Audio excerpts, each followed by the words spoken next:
बिस्मिल्लाहिर्रहमानिर्रहीम। व्यूवर्स अस्सलाम वालेकुम। नए वीलॉग के साथ हाजिर हैं।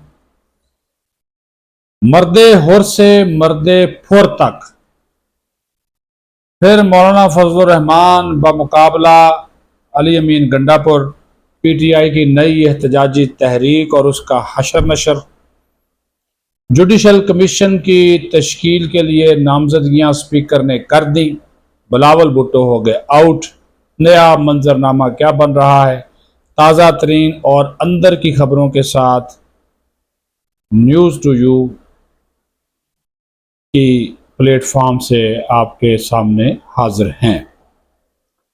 व्यूवर्स, सबसे पहले तो मर्दे हुर मौलाना तब तक थे, मौलाना फजलुर रहमान मर्दे हुर तब तक थे जब तक वो पीटीआई के साथ थे।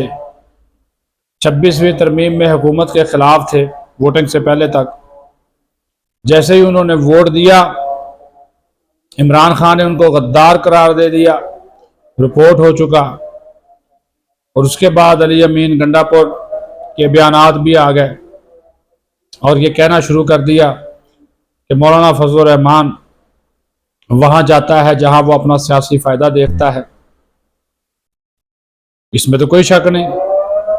जबकि JUIF कहती है कि पीटीआई वाले जानते बूझते सियासी फायदा उठाते उठाते अपना नुकसान कर बैठते हैं। ये बात भी ठीक है।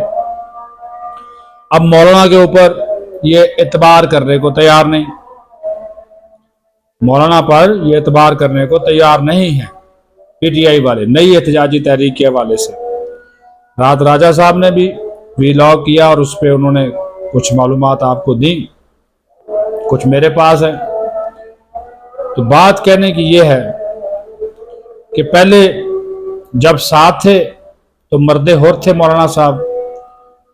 अब जब वो उनके साथ नहीं हैं और उनकी एहतजाजी तहरीक में भी शामिल नहीं हो रहे, जो नई चलने वाली है उसमें भी ये शामिल नहीं हो रहे, तो मर्दे फुर उनको करार दे दिया। यानी कि फुर से मुराद फरार होना, चिड़िया फुर हो गई, कौवा फुर हो गया, ये एक जुमला है। तो वो चल रहा है, लेकिन लफ्जी जो जंग है वो जारी है और उसकी वजह हमें समझ आती है क्योंकि ये दोनों सियासी हरीफ हैं। डेरा इस्माइल खान से ताल्लुक है फजलुर रहमान का भी और इसका भी, अली अमीन गंडापुर का भी। लेकिन इस वक्त जो गंडापुर साहब हैं वो अपने आप को पीटीआई का प्रधानमंत्री समझते हैं और इसी वजह से वो दावे भी अजीबोगरीब करते हैं, बयानात भी अजीबोगरीब देते हैं। तो उनकी एहतजाजी तहरीक का अहवाल सुन लें। नई एहतजाजी तहरीक शुरू होने से पहले ही बढ़ गई है। अब ये सिर्फ 3 दिन का या 2 या 3 दिन का धरना देने जा रहे हैं स्वाबी में, 8, 9 और 10। नई एहतजाजी तहरीक अभी शुरू नहीं हो रही। क्यों नहीं हो रही? तबंचू नहीं है, कोई माल लगाने को तैयार नहीं है। भाई जलसा कौन करेगा, रैलियां कौन निकालेगा, पैसे कौन देगा?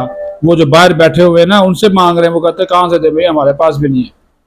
तो माल कोई नहीं लगा रहा, जिसकी वजह से वो नई एहतजाजी तहरीक शुरू होने से पहले ही बढ़ गई है। और अब ये सिर्फ कभी कभार ऐसे ही वो चल लेंगे, चीज़ें जो है वो इस तरह जो है वो चल रही हैं, मूव हो रही हैं। तो वो अपना शौक पूरा कर रहे हैं, बस जिंदा रखना ना सियासी तौर पे। और ये भी आपको बता दूं कि ये जो दुर्फुतनी छोड़ी बैरिस्टर सैफ ने कि इस्टेब्लिशमेंट से हमारे राब्ते हैं और जमहूरी कुव्वतें जो मुल्क में जमहूरियत को वापस लाना चाहती हैं उनसे हमारे राब्ते हैं, आला सतह पे कोई राब्ता नहीं है। पता नहीं बैरिस्टर सैफ साहब किससे राब्ते पर है, इस्टेब्लिशमेंट से आला सतह पर। चले नाम ले लेते हैं, आर्मी चीफ हैं, DGISI हैं, DGC हैं या और कोई लोग हैं जो मैटर करते हैं आला सतह पे, उनमें से तो किसी के साथ कोई राब्ता नहीं है पीटीआई का। हाँ, निचले लेवल पे कोई हो तो कुछ नहीं कहा जा सकता, अगर उसको वो इस्टेब्लिशमेंट समझते हैं तो ठीक है। लेकिन ये जो फैसला साज हैं उनका मैंने आपको बता दिया, उनके साथ कोई राब्ता नहीं है। ये बैरिस्टर सैफ साहब खुद को तसल्ली दे रहे हैं और जनाब खुद को जो है वो खुश करने की कोशिश कर रहे हैं। तो ये मामला जो है ना ऐसे ही नहीं छोड़ने चाहिए। बात वो करे जो पायदार हो, जो पक्की हो, जिसमें वजन हो। वो बात करनी चाहिए। ऐसी बात नहीं करनी चाहिए कि ऐसे ही आप जनाब छोड़ दें, हवाई बातें वो नहीं करनी चाहिए, उसका फायदा नहीं है, नुकसान होता है।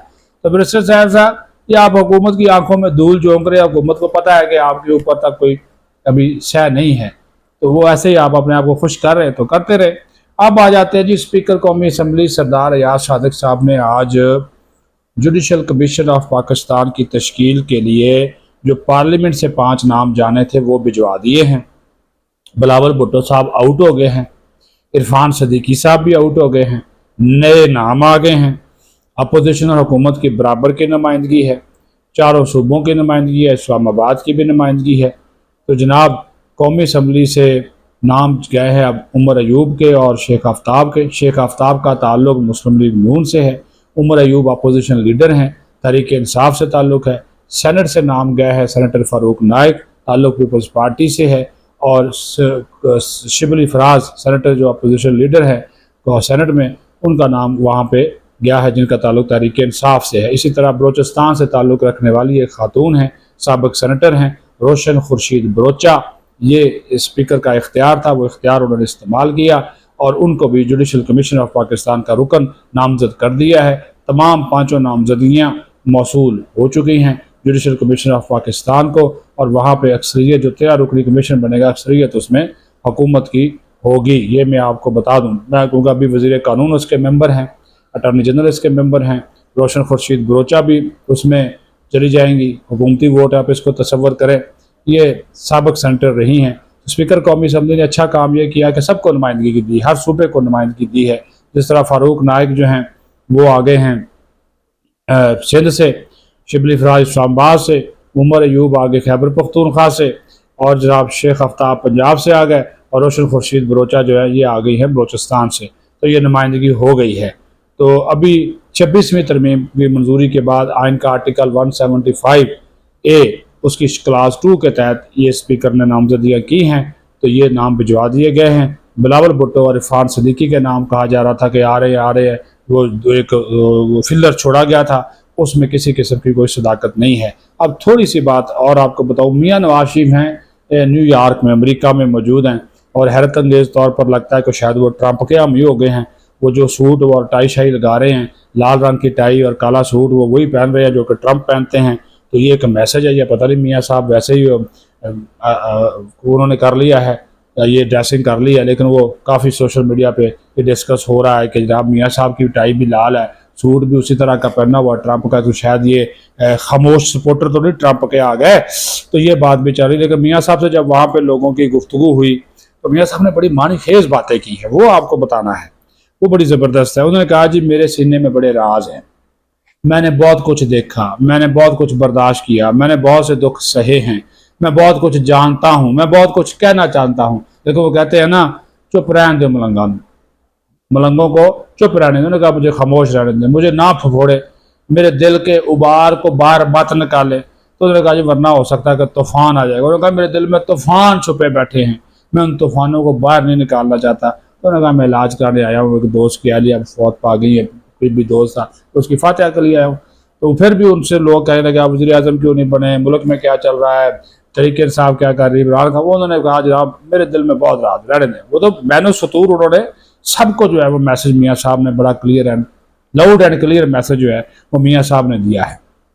तो ये एक क्यों दिया है और वो क्यों सीने में कितने राज हैं। ज़ाहिर 3 मरतबा वज़ीर आज़म रहे हैं, मामलात को करीब से जानते हैं, इस्टेब्लिशमेंट ने जो उनके साथ किया, आदलिया के साथ किया, वो दुखी है।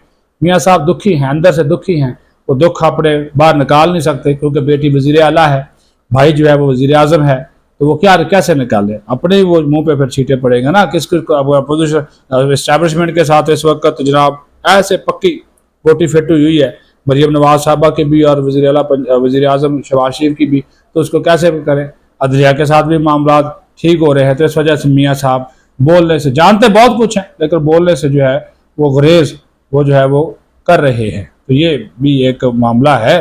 जिस तरह मैंने आपको बताया कि अब ये मियाँ साहब जो है वो इन चीज़ों को, चीज़ें तो बहुत सी है ना जी उनके पास मामला, उनके जब वो जिस तरह अकामा पनामा वो सारी बातें जो है वो आप जानते हैं। तो बाकी उनका जो अमेरिका का विज़िट है वो कुछ खुफिया मुलाकातें भी कर रहे हैं। हाँ ठीक है, तो वो वहाँ पे, और ये खुफिया जो मुलाकातें हैं ना, ये बिटवीन द लाइन हो रही है या एक विचोले के ज़रिए हो रही है, सालस कह लें। इनके कोई दोस्त यार होते हैं ना, वो फिर उनसे भी मुलाकात, उनकी वो मंजरें यहाँ पे नहीं आएंगी। लेकिन मियाँ साहब का अमेरिका जाना लंदन से ऐसा ही नहीं है, मियाँ साहब मैटर करते हैं। तो इस वजह से ये मैं आपको कह दूं कि उनका दौरा अमेरिका, उसको आप हल्का ना लें, आसान ना लें। तो वो जनाब जो बातें कर रहे हैं, वो वहाँ पे कोई कंट्रोवर्शियल बात करेंगे भी नहीं। वो उसकी वजह मैं आपको बता देता हूँ। जिस तरह मैंने शुरू में कहा ना कि जनाब बेटी वज़ीर आला है, मामलात फिट हैं ऊपर तक, मुक़्तदर हलकों से, भाई वज़ीर आज़म है, वो हर जगह पे आर्मी चीफ की तारीफ़ करते हैं। तो नवाज शरीफ साहब को आप कोई पंगा लेना नहीं चाहते। वैसे भी जो जनरल आसिम मुनीर साहब हैं, जब इनके तकर्रर किया जा रहा था, वाहिद मियाँ नवाज शरीफ थे जो कह रहे थे कि जो मेरिट पे आता है, जो फैसला करना है, जो बंदा सही मेरिट पे आता है, जिसका हक बनता है उसको हक दें। और वो पे जनरल आसिम मुनीर साहब के हक में फैसला हुआ था। तो वो इस वजह से अब वो उनके साथ ज़्यादा किसी किस्म का बिगाड़ नहीं चाहते। वैसे भी मियाँ साहब को तजर्बा हो चुका है कि इस्टेब्लिशमेंट से बिगाड़ के वो ना तो चल सकते हैं, ना हुकूमत कर सकते हैं, ना हुकूमत में आ सकते हैं। तो ये सच्ची और पक्की बातें हैं जिसकी तरफ आप भी साहब बेहतर जानते हैं। तो इसी वजह से मैंने कहा कि मियाँ साहब के दिल में बहुत कुछ है, वो निकालना नहीं चाहते, लेकिन जानते वो बहुत कुछ है। तो ये था जी आज का वीलॉग। यूज़ टू यू आप देखें, लाइक करें, सब्सक्राइब करें, शेयर करें, अपना ख्याल रखें। पाकिस्तान जिंदाबाद।